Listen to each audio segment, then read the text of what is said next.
Hello and welcome to episode 22 of Ghost Creatures and Scares Oh My.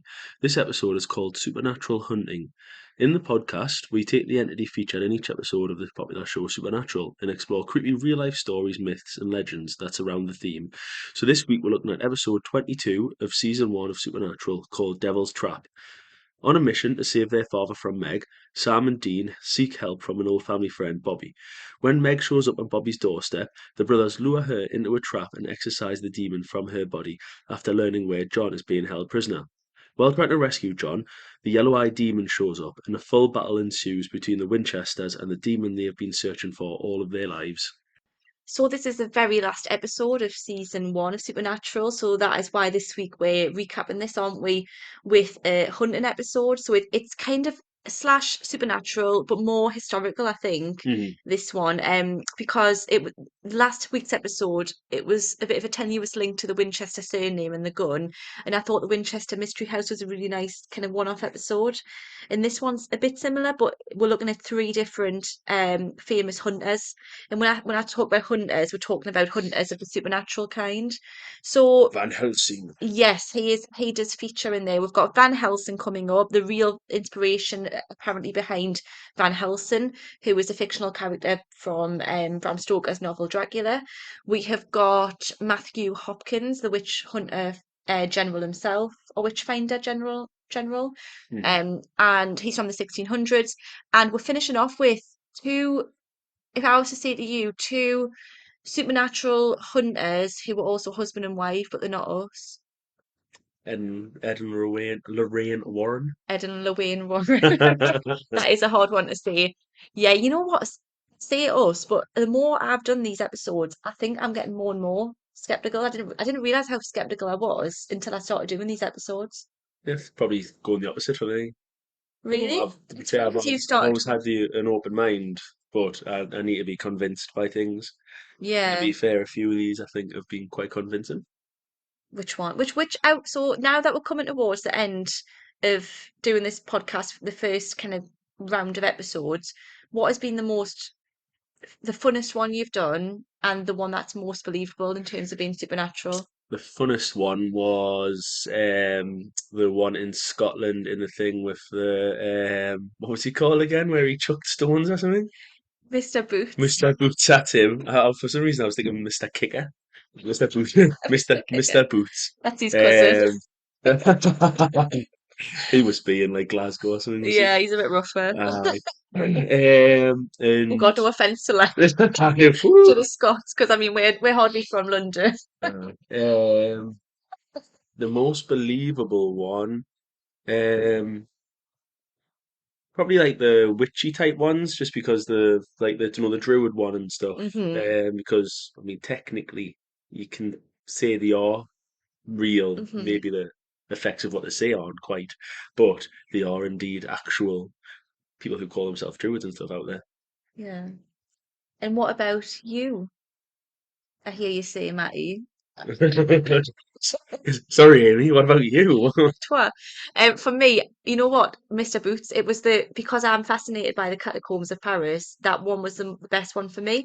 And funnily enough, that's my favorite episode and your favorite episode. But when I speak to people, they kind of say that they enjoyed the which one was it? The Enfield and the paintings. Do you remember we did the Enfield a while ago for Oh yeah, yeah. Poltergeist, I think it was, and then Oh we did obviously the Crime Boy painting. yeah, But for me, it was the Catacombs episode. I thoroughly enjoyed that one. yeah. It was a good laugh. Really enjoyed it. And the most believable for me was, can you remember? I think she was called Pam Reynolds, and she was the near death experience person Oh yeah, who was on the operating table. I find that the most compelling yeah, because it's almost kind of scientific rather than supernatural, which is why I like them ones with out of body experiences and that kind of thing. I yeah. think they're more believable, to be honest. So, been a good little week, hasn't it? Been a busy couple of weeks. Oh yeah, I have. We've had Halloween and all that, hmm and then we're getting geared up towards Christmas. You've still not let us put my decorations up, but Yeah, there's been some domestics yeah, over that one. right. They should be D up by now. I'm sick of seeing them. The gym's got them up and everything. The gym's Jim. got them up. The gym has them up, and I haven't got them up in our house. Well, the gym is taggy. That's all I'm gonna say. Shocking that. The Disgusting. decorations are going up on Friday. that's the day that this episode will be out. So on the when if you're listening to this on Friday the 24th of November, Our my decorations will finally decorations be up. finally it's premature. It's not at all. It It's is. not. But everyone's lost the mind since COVID, I've realised. Everyone, it's because I know people. Everybody but Amy, yeah? No, people in work today were talking about it and they were very much 10th of Scrooges. December. Scrooges. No. Okay, anyway, we're getting off track. So let's get into it. Right, so hunting. What do you know about supernatural hunting? Van Helsing. Okay. The film Van Helsing with Hugh Jackman. Fantastic film. So as we know, Supernatural focuses on the idea and the theme of hunting itself. Sam and Dean are following in their father's footsteps by becoming hunters, tracking down dangerous supernatural entities and vanquishing them from this plane. However, hunting the paranormal is not just the work of fiction. People have actually carved careers out of the practice throughout history. So before we launch into a little bit of history, let's discuss our thoughts on ghost huntings. So we'll start with ghost hunting itself, real or a con, or for entertainment purposes. Oh, a bit of both. So you've got the likes of sort of Shane and Ryan from BuzzFeed who Hmm. do it, and Yeah. I feel like theirs is like I don't think they're trying to do it as a con. They're literally trying to find ghosts. So they are actually trying to do it. They're trying to like look at the sort of thing, even go to Mm, places where people have said that it's happening and stuff, and they're yeah, like debunking it type thing. kind of. I think that, and then but whereas I think what we call him from Derek Derek Acora. Acora, yeah, that was Careful a kind because of he's not alive anymore. right, but still, it was crap. Oh, it wasn't. It was yeah, but that was entertainment. I don't think they were con. I don't think it's like mediumship, like where you're literally trying. It's just entertainment, isn't it? So if they're making it up, then so what? But there's plenty of people who believe in it. I think you've got Zach Bagans in America, who's their version of kind of Derek Acora Uh-huh. with Most Haunted. I think it's Ghost Hunters over there. Right. I think. But we had Most Haunted in the UK. Is there any other shows like that I've kind of missed? It's kind of Most Haunted, isn't it? Yeah, most haunted. I mean, there's There's been loads of them. We've yeah, there seen has. We loads of have like seen like weird ones, loads of man. yeah. And what gets me is they always have this equipment. Like it's kind of Aye. just I don't know. It's a bit of a farce, really. Bits I don't know. Yeah, I mean, who's made this equipment? How do they know it works? Yeah, it's very like Ghost Hunters, Yeah, there's no proof. Ghostbusters. Is what I They've meant. never actually seen any proof of it, so how the hell do they know that it actually Yeah, I works? should have done an episode on Ghostbusters and just analysed Yeah. that film. So, I've took this from Science History Institute Museum and Library.com. The 19th century was a time of rapid technological leaps. The telegraph, the steamboat, and the radio were invented during this century. But this century was also the peak of spiritualism, the belief that ghosts and spirits were real and they could be communicated with after death. Seances were all the rage. People tried to talk to their loved ones using Ouija boards and automatic writing. And although it might seem contradictory, it's not a coincidence that this was all happening at the same time. There have always been questions about life after death, but in the 19th century, people found new ways to investigate them using these new cutting edge technological tools. And part of it was that some of these new tools felt supernatural in and of themselves. The radio, the telegraph, the phonograph, these allowed us to speak over inconceivable distances, communicate instantly from an ocean away, and even potentially preserve human voices in time after their death. So that's interesting. I thought that was an interesting way to kick it off. That the idea that all the seances, it's kind of what we did last week a little bit, seances and spiritualism and mediumship. It was so fashionable in the late 1800s. Yeah. Queen Victoria was in on it. Arthur Conan Doyle, author of Sherlock Holmes, was massively into this. With all Loads of these like people. new technologies and stuff are coming out though, it's going to make people a bit more interested if they think like, oh, Hmm. people are coming out and going, oh, being able to speak to a ghost or something, and obviously loads of people are 100%. going to be like, wow, I want to do it. I find that bit, I've never thought of it that way, where it says there that the new technologies themselves were so strange and so almost like supernatural science fiction. It inspired people to maybe link them to the afterlife. Yeah. And I know it says the late 19th century, but also the early 20th century, it was really fashionable because there was a huge cull of people in World War I and from the Spanish flu epidemic. So there were so many people who died that the whole world was in a state of kind of combined grief, and they were looking for a way to reach out to the dead loved ones, which I find Mm. quite interesting. Um, yeah. So Do you think you would have been into this if you were a Victorian or an Edwardian? Well, probably is technology. I like technology, so I mean, I'd imagine most people would give it a try. I would have definitely been on that trend, Yeah. like the version of Yeah, TikTok. plus there would have been no films to warn you back Oh, then. You've watched films now and they're like, don't mess with them or they're going to follow you home and that. Obviously, there'd be none of that back yeah, there then was as no well. like cheesy 70s Yeah, films to give you that kind of warning. that's it. So yeah, there was like a massive obsession with it, and I think it was actually like a really fashionable pursuit for the upper classes at first. So think of things like parlor games, contacting the dead, experiments with devices. I'm thinking of novels like Wuthering Heights with the element of Kathy as a ghost. You've got A Christmas Carol, Charles Dickens. Hmm. They were obsessed with ghosts and the supernatural, and it's kind of I can understand why. We still kind of are today in some ways, aren't we? Yeah, yeah. I mean, film and TV and everything, isn't it? That's it. Loads. So, as science propelled us into the modern age, the cultural obsession with the paranormal and ghost hunting subsided arguably, but it actually hit new heights in the early 2000s with reality shows like Ghost Adventures and Most Haunted. So, yeah, so it kind of like it went a little bit kind of cliched and a bit cheesy and eye roll with the 70s and 80s movies. But in the early 2000s, there was a big spark. This was reignited with shows like this, where the technology evolved and they had things like, those kind of ectoplasm measurers and all that stuff. And there'll be people out there who are experts who could explain this far better than me. And I just put this out there. I don't want to sound, and I'm aware that I am sounding very sneery and judgmental. I personally don't believe in it, but I don't think that just because you don't believe in something, you should kind of sneer it. So I apologize. I'm sorry. Shocking. Because I don't want us to come across really like condescending on something because I do think a lot of it is fake, but I don't think necessarily that people who are into this think it's fake. I think they just believe that, and it's actually quite interesting that the different devices that they've got. Yeah, But a bit skeptical. So this followed on with successive real footage horrors like think of Blair Witch Project. This centered around investigators visiting allegedly haunted sites and filming what they encountered. Skeptics would criticize this as fakery, but nevertheless, the public were hooked. You can't really argue that. And this actually led to a multitude of sites worldwide opening up to the public for haunted tours and even seances. So we've discussed Shane and Ryan from BuzzFeed there. They go to a lot of these places, don't they? Like Alcatraz and the Sally House and that kind yeah, of thing. And I think they went to Winchester as well. We mentioned that last week. We went to one, didn't we? Chillingham Castle in the UK. yeah. It We talked was. about that before, haven't we? I think there wasn't really too much going on with Children Castle. There was, I mean, the maid was standing in that room in the dark, and they said that you might get like someone nipping at your That arm or was something, didn't good. you? But Yeah, there was like this evil guy who apparently used to torment women.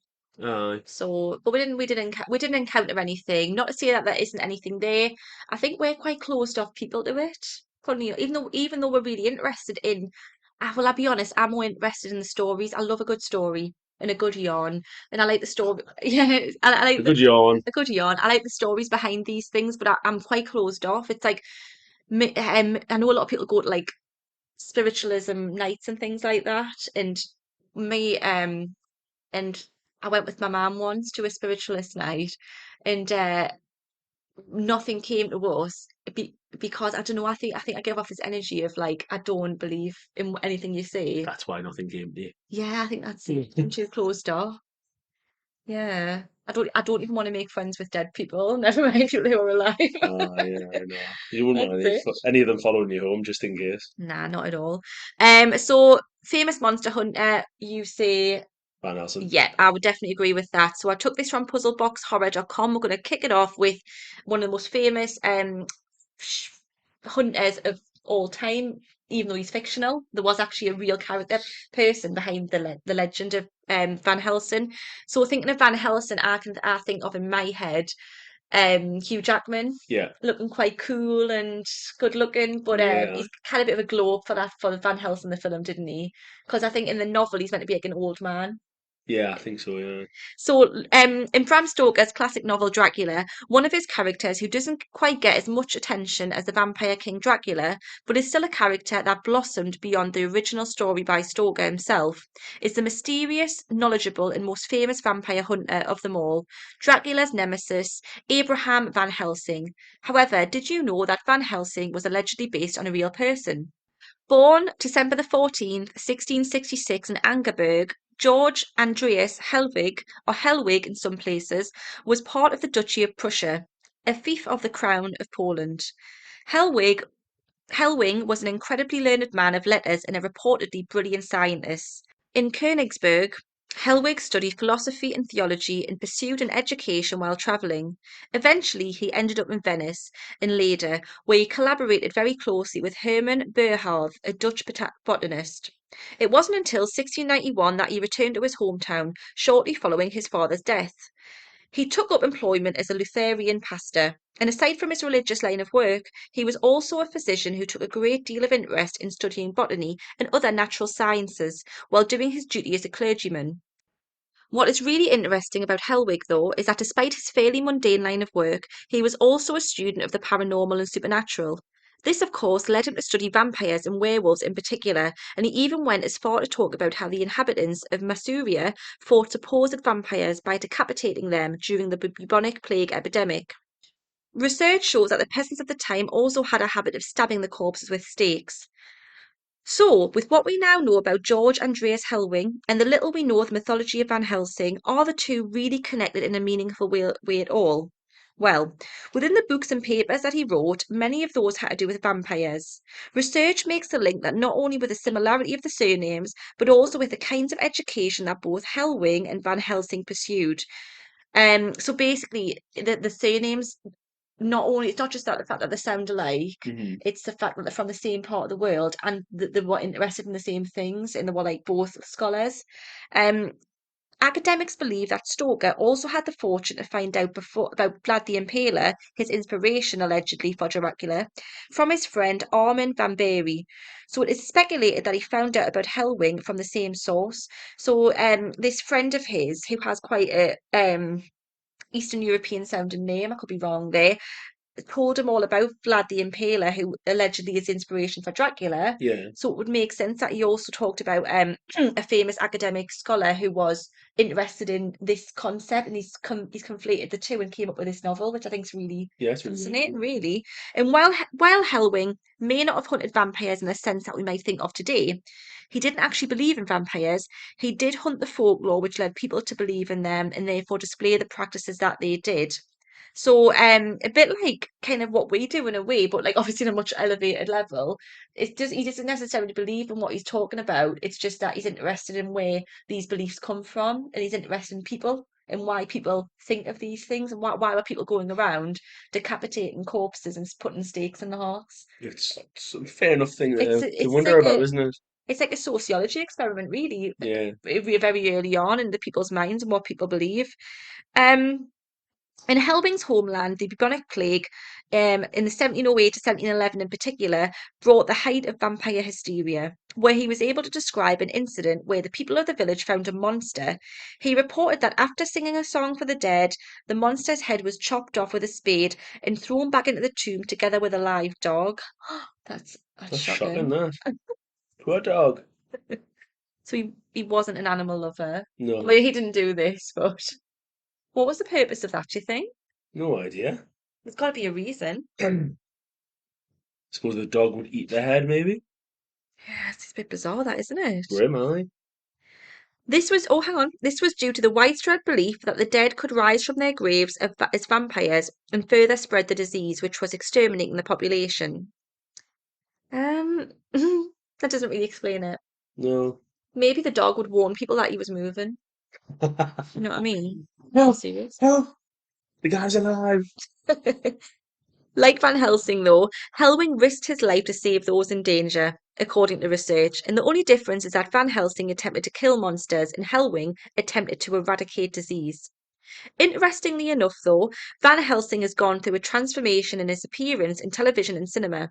In Dracula 1931, with Bela Lugosi, as well as Bram Stoker's Dracula 1992 with Anthony Hopkins, Van Helsing makes his appearance as a man who is more advanced in age. So, television and cinema of the modern age are more likely to have Van Helsing to be portrayed as a younger, roguish looking, strong, but non violent man in an effort to capture the hearts of women and spark a fan base. There are, of course, pros and cons to both portrayals of this character. An older Van Helsing, while knowledgeable, seems frail, whereas a younger Van Helsing seems physically capable, but perhaps a little less wise. I get that. Hmm. Yeah, I suppose. Because you think like Van Helsing, I probably have more respect for him as a more mature, learned person than maybe Hugh Jackman. Suppose it depends on the type of film that you're going for as well, because Yeah, Like Hugh Jackman's Van Helsing was obviously a lot more actiony it was a bit and silly. Yeah, therefore like yeah. whoa, well, I didn't say You know what I silly. mean? And more like obviously more jumping around and shooting and all that sort of stuff. Whereas like Anthony Hopkins and that sort of one was a lot more like he was the doctor type, wasn't he? Yeah, it's more of a kind of maybe more serious look, whereas Yeah, Van Helsing's a bit more action packed. yeah, And you love Van Helsing. I do. I just, I mean, it's fantastic, isn't it? The werewolves, I've probably said this before, but the werewolves in Van Helsing are perfect to how werewolves should be done. I And don't and remember the werewolf vampires from Van Helsing. turns into a massive, like, full-on, stand on two legs werewolf that looks like a wolf but stood up. See, I disagree with you. I think werewolves should look like wolves. No, no, this is Twilight talking. Twilight It's ruined not werewolves, Twilight. man. It is ridiculous. But I suppose werewolf comes from the old, is it the Anglo-Saxon word for man? So maybe Man you're wolf in right, it. man. Yeah, so it's like it's not kind of a wolf, It's he's not a not wolf. kind of It's man. not a wolf. It's not a big wolf. That's all. Yeah, Yeah. that's what they get made out to be now. Just a big wolf. God, you hate Twilight. It's just did werewolves not dirty, didn't There's a lot of things wrong with that film besides the werewolves, but they? Aye, um, that could go on, yeah, I'm not going to talk about Jacob falling in love with baby. a baby. It's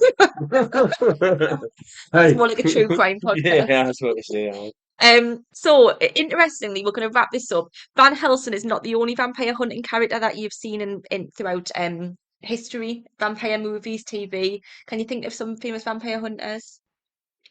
Blade, Blood Spring to Mind, probably the biggest one. Still haven't seen this, even though we talked about this a couple of episodes ago. I need to get a Blade. Like there is a new one coming out actually. Going to be part of the Marvel universe. Is there? Oh, Yeah. that sounds amazing.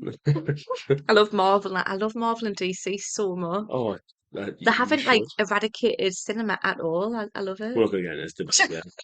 I'm with Leonardo DiCaprio on this one. Nah, Superhero films suck. no, they don't. They do. No, they don't. And I'll never understand this, that everyone I meet, like everybody I meet loves Marvel films. I wonder why. It's almost like I'm the weirdo. Yeah, it's Is almost as if is you're there the odd one anyone? out. Is there anyone? My sister doesn't watch anything like that either. So maybe we're both weirdos. Is there anyone out there who doesn't like Marvel, DC, but appreciates Tobey Maguire as Spider-Man, and that is the only superhero No, film they no, like? no, no, no. Tobey Maguire ruined himself when he did that second He one, was. Mm, third one, where he was strutting down the street with when the Venom was involved, that was the most ridiculous scene I've ever seen. um, ridiculous. I give you an overweight Thor. You leave Chris Hemsworth alone. So getting back to vampires, really quickly, another vampire hunter, of course. How could we not mention Buffy the Vampire Slayer?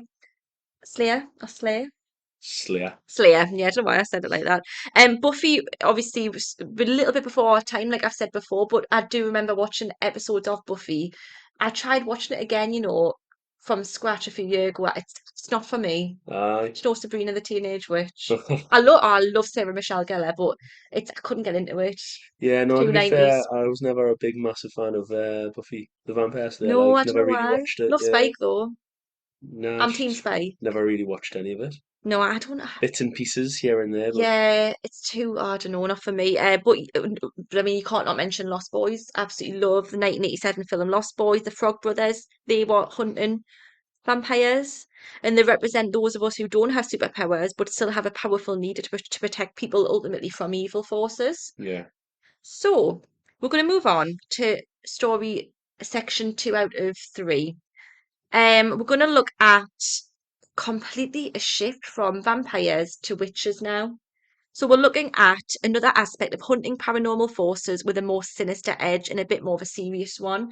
In a previous episode, we briefly explored the bloody history of witches and their ruthless persecution throughout history. One character linked to the deaths of many unfortunate people was the witch hunter general himself, Matthew Hopkins, and I took this information from historicuk.com. The kingdoms of Scotland and England were united in 1603 when King James VI of Scotland also became James I of England. James certainly had a strange fascination with all things associated with the occult, and shortly after assuming the throne, he released his best-selling book, Demonology, which explored the areas of witchcraft and demonic magic that he was interested in. He was so obsessed with the black arts that he even convinced Parliament to pass the Witchcraft Statute of 1604, which ruled that witchcraft was a crime that was punishable by death. So he's a bit of a funny old character, James the First of England, Sixth of Scotland. We've just been watching a good documentary about him, haven't we? We have, yeah. Where it was the gunpowder plot, which was quite funny because the character, the actors that had playing the people involved, like Robert Catesby, who was 33 or something when he died, were about 70. Yeah, A they bunch had of old. It was like they that were well off with the casting on art that one, gallery like. heist thing, wasn't it? Yeah. Crazy. It, strangely, if you've seen this documentary, it was on Channel 5. Guy Fawkes was like this long-haired blonde Lothario, like 20 odd, and the Ah, rest of them all 70, which I found yeah. really, I couldn't get into it because of Yeah, that. no, yeah, I ruined it a bit, like, Yeah, considering, like you say, he was supposed to be 30 and yet they had someone who was easy towards 70 playing him. yeah, it was just a bit, but I think, I didn't actually know who the characters, you couldn't tell who the characters were because of it. yeah, I mean, they're just a bunch of blokes from the 1600s, but they weren't that old, wouldn't have lived that long them days.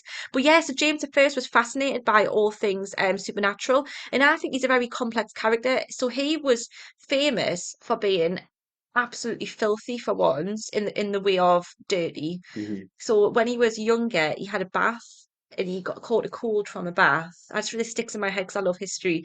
So he had a cold, and ever since that point as a child, he thought that having a bath had given him this cold. So for the rest of his life, apparently, it could have been exaggerated by Catholic slander, because he was a Protestant. He would only wash his fingertips in a bowl of water and wouldn't clean. No, nah. Apparently He would have so. stunk. Oh, to the high Like, surely heavens. though, surely he would have died from something else if that was true. He could have probably blew a parliament himself. Yeah, like, yeah, no wonder they're trying to take him out. They weren't trying to kill him, they just tried to Stinking clean up him the up, place, get rid aye. of the smell. Yeah, right. They weren't trying to blow the place out, they just tried to chuck him in a bath. Yeah. And try to blow a hole into the water from the river with Gwyn. Yeah, so no, no. This could, like I say, this could be slander against the crown, but that is just apparently he was so obsessed, like not even to the point where he was just really anti any people being involved in witchcraft and paganism and things. He actually wrote a book about demons. Like to me, are you not a witch yourself? Yeah, aye. Maybe he Like, how was a does he know that witch much? and he wanted to get rid of all the other competition. Yeah, aye. Maybe, Maybe, aye. Maybe he was maybe. just like, aye. Oh, witches, Wizard of Oz, if you throw water on them, don't they melt? Oh, yeah, aye. Yeah. Oh, aye, there it is. You found him. Ghost Found features, him out. features and scares all right. So such a background led to a heightened public anxiety about witches that would slowly fester in the decades that followed. It inspired no small part by similar concerns across the Channel in mainland Europe. Within the political and religious chaos that reigned throughout this period of the English Civil Wars, one previously unheard of, Matthew Hopkins, emerged. Records of Hopkins' early career in the art of witch hunting are a tad vague. However, it does appear to stem from when he moved to Manningtree, Essex in 1644. He was an impoverished lawyer with a strong puritanical background. Hopkins appears to have seen it as his mission to destroy anything to do with the works of the devil. So he was like this poor lawyer who wasn't really making much money Hmm. and probably had ambitions to kind of make a name for himself. Um, he believed that there were several witches regularly practicing their dark arts close to his home, and apparently began his career as a witch finder after he overheard various women discussing their meetings with the devil in March of 1644. Of the 23 women accused of witchcraft, 4 were said to have died in prison, with 19 later convicted and hanged.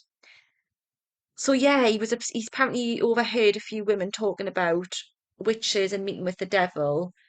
Apparently, because I don't believe that at all. Yeah. I think he's probably seen an opportunity, knows that the king's obsessed with this, and thinks, well, actually, there's a gap in the market here. And I know I've talked about this before, but I find it very important to say that a lot of these people who were murdered were elderly women whose husbands had died, didn't have kids, Yeah. or spinsters, or opposite of that, they were very young, unmarried women, or even men who hadn't, they were like very vulnerable, people with disabilities, mental health issues, because they would say things like, oh, they've got like disabilities because of the devil and things. And there were stupid things like if you had an extra finger, that was a sign of the devil. If you had a birthmark, that's a sign of the devil. Green eyes, one eye a different colour. Um, The one I've heard of, the one eye a different colour, one blue and one green type yeah, it's thing. mark of the devil. Like it's just, but all it was is differences in people's like in moles. So I would have been absolutely done in Yeah, because I I've got a lot of how they moles. took you out like. I'd have been like hanged, yeah, drawn and quartered. Um, but yeah, so it just anyone who was slightly different to the norm, they found a way to kind of persecute them, really. Um, so Hopkins appears to have assumed the title of Witchfinder General in 1645, claiming to be officially commissioned by Parliament with the brief to uncover and prosecute witches, together with his entourage that included a merry band of lady prickers. Excuse me. Yeah, I don't like that phrase at all. They travelled the villages and towns of eastern England, trying and examining women for witchcraft. Of course, all of this came at a very reasonable price, said to be 20 shillings a town. Although the records reveal that a small market town of Stowmarket paid £23 for his services. He was a true entrepreneur, and Hopkins appears to have quickly turned his mission into a well-paid career. So much so that local taxes were even being levied in order to fund his obsession. Many of the methods that Hopkins adopted to investigate these cases of witchcraft were taken directly from King James's best-selling book, Demonology, and although considerably less violent than those methods adopted in mainland Europe, they did include keeping the suspect awake for days on end. That is my nightmare. That's happening to me right now with our child, really. Resulting in the suspect, who was now suffering from sleep deprivation, being coerced into confessing to almost anything. And onto the work of those lady pickers. Ah, Ah, I see. lady pickers. There we go. That's me butchering words again. Ah, Their job involved cutting. No, no, I think it is lady prickers. Because look, their job involved cutting the arm of the accused with a knife, needle or pin, and if she did not bleed, she was said to be a witch. So, do you have? yeah, it makes more sense. That they're Yeah. called prickers then. However, with a very good living to be earned from unmasking witches, retractable or blunt blades were often adopted. So sometimes they would just like scrape the arm with a blunt blade, and it Oh, wouldn't bleed, and then they'd be accused of being a witch. I've heard of this next one. Hopkins' favourite confessional method of torture, however, was the infamous swimming test. yeah. This unbelievably simple but effective test involved binding the arms and legs of the accused to a chair before throwing them into the village pond. If they sank and drowned, they would be innocent and received into heaven, and if they floated, they would be tried as a witch and often So it's a lose-lose hanged. situation then. Yeah, uh-huh. Literally, uh-huh. Between the years of 1644 and 1646, Hopkins and his associates are believed to have been responsible for the deaths of 300 women, and in the days when an average farm worker's wage was just sixpence a day, it is estimated that Hopkins may have collected fees of around £1,000 for his gruesome services. So I can't even imagine what £1,000 is in today's money. I mean, if it's like sixpence a day for wages, like the average now is probably closer towards 100 in it. It's a lot of So money, yeah, obscene amount of money. a very blood money. I found his way of getting rich, didn't he? 100%. Hopkins even wrote a short pamphlet detailing his witch hunting methods. It was called The Discovery of Witches. That was a book, a film, Aye. and a book maybe, which was published in 1647. His own end, however, is far from clear. Some accounts say that he drowned undergoing his own swimming trial after he was accused of being a witch himself. That's Oh, I good. see the corner took him. I bet you that was someone's family member who was Aye. Well, you're a witch. How do you know? How do you know so many witches? Aye. How do you know so many witches? I think Go this is on. disgusting because as much as a like of a lunatic James I probably was, I think he probably did believe in witches. He was so obsessed with it, he believed that he was doing something as awful as it was. But I don't think this guy believed in witches. I think he just No, I think he's seen a way of getting really yeah, rich. he's an absolute Scumbag. disgrace. Yeah. So many strange events appear to have taken place during the turbulent days of the English Civil War from 1642 to 1651, when the rule of law and order had all but broken down. Just a few decades later, the last execution for witchcraft in England took place in Exeter, Devon, when Alicia Molland was put to death in March of 1684. I'm sure there was, though, I think the last person accused of being a witch was in the 40s. I'm sure it was just after World War II, and she was taken to the Tower of London, which was maybe not the Tower of London. I may be making that bit up, but she was obviously released. But it was said because she knew too much about battles and things, and she was telling she was basically predicting the outcomes of different battles in World War II. And they said she was either a spy or a witch, so they put her in prison. And I think she was the last person in the UK to be accused of witchcraft. That does ring a bell. I'm sure we've maybe mentioned that before. But as you know, witchcraft and accusations of being a witch are rife, particularly in lots of African countries where people are persecuted to this day in similar ways. So we've looked at the inspiration behind a famous vampire and werewolf hunter, Van Helsing. Yeah. We've looked at a famous witch hunter. It would make sense to look at a famous pair of supernatural hunters, which more closely, I think, links to the idea of Sam and Dean themselves, who hunt different demonic forces, and it ties us up really nicely to end this season and launch into the next one in 2 weeks' time for season 2 of Supernatural. So we're going to look at Ed and Lorrain Warren. Just we've covered them a couple of times, haven't we, in the podcast when we did the Enfield haunting, and we've talked about cases where they've been involved in. They're linked to a lot of stuff, aren't they? They come up a lot when you're looking at different cases. I think it was might have been the Battersea Poltergeist. I could be wrong.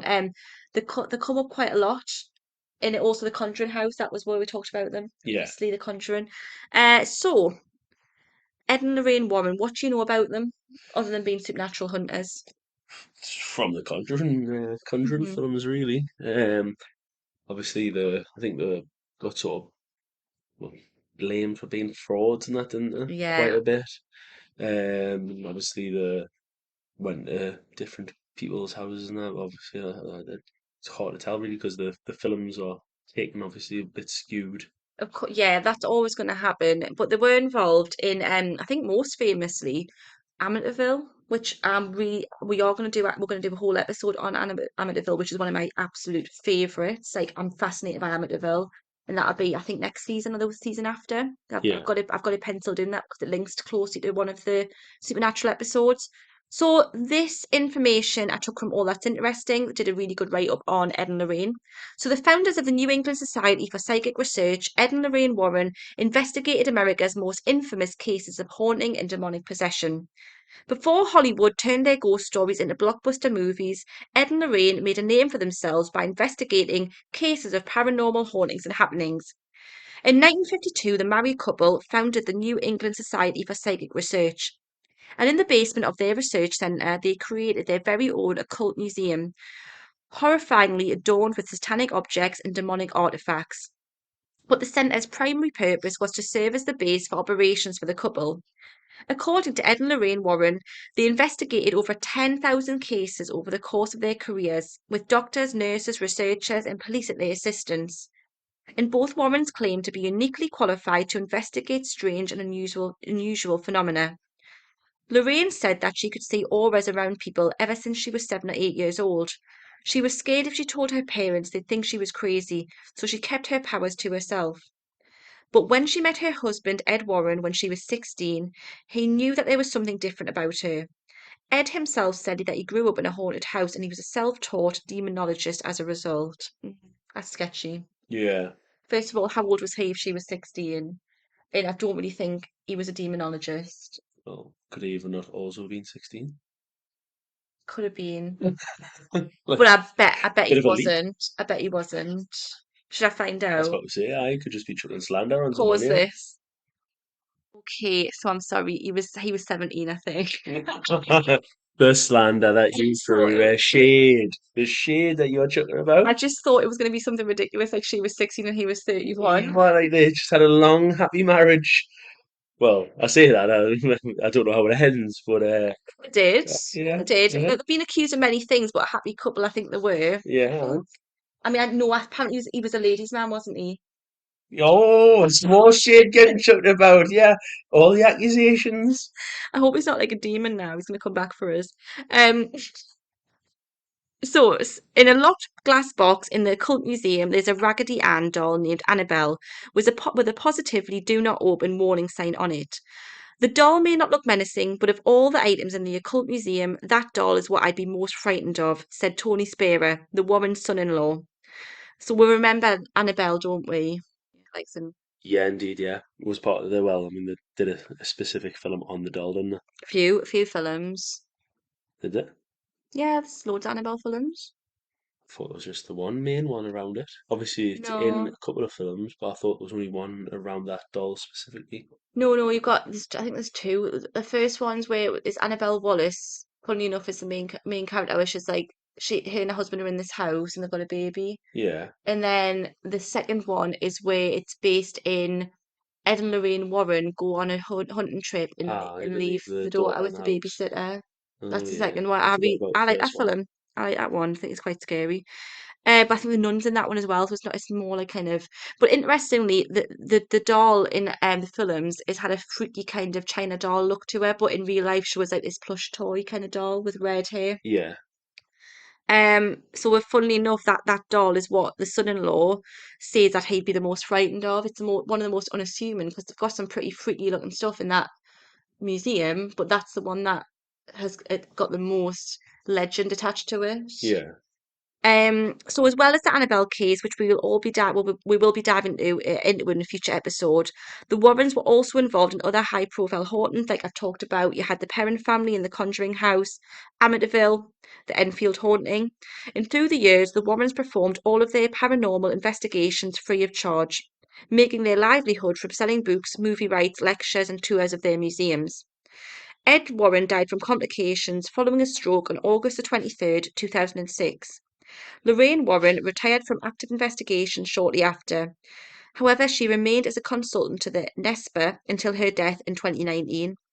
According to the Warrens' official website, the couple's son-in-law, Tony Spearer, has taken over as director of NESPA and head curator of the Warrens Occult Museum in Monroe, Connecticut. I didn't know you could visit there. Oh, I thought that would have been like kind of shut down and closed off, but I suppose it would make sense to have people to raise money for the estate. yeah. It would make I would probably do the same, to be Would you honest. go and visit it? Oh gosh, yeah, of Would course I you? would. Oh, I don't know, like. Oh, I would. I'd tap on the case and everything. Oh, right. Slag off Ed when I was there. Yeah, Rubs onto the wound. yeah. Comes back to get you. He was a philanderer. Many skeptics have criticised Ed and Lorraine Warren over the years, saying that they're good at telling ghost stories but they lack any real evidence. However, Ed and Lorraine always maintained that their experiences with ghosts and demons absolutely took place as they described. So many people said that they were frauds who exploited those in emotional distress to further their fame and revenue. Thoughts? Do you think they were real, legit? Um, hard to say, innit? I mean, there's a few. I mean, the Enfield one, obviously, the daughters came out saying that they had made certain things up and that, didn't they? So Hmm. with them, if they were saying that it was all true and that, but then it Yeah, depends on but what The at what point Conjuring were was they involved and stuff. But yeah, the Conjuring one, they were they were 100% adamant. committed that it Yeah. definitely happened. So it's hard to tell on it. Mm. If there is something out there, then maybe there's elements of truth to it, but I do think there was a lot of showmanship and showwomanship going on here.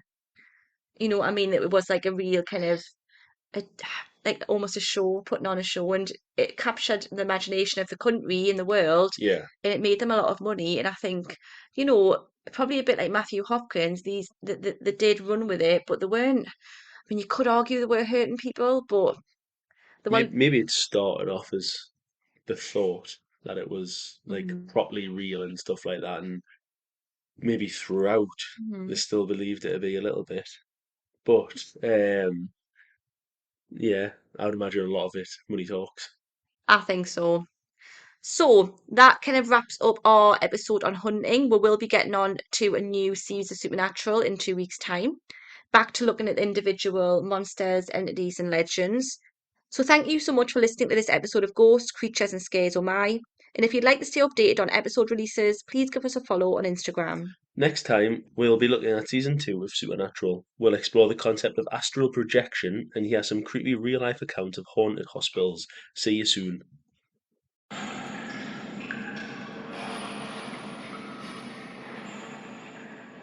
Hello, and welcome to episode 22 of Ghost Creatures and Scares Oh My. This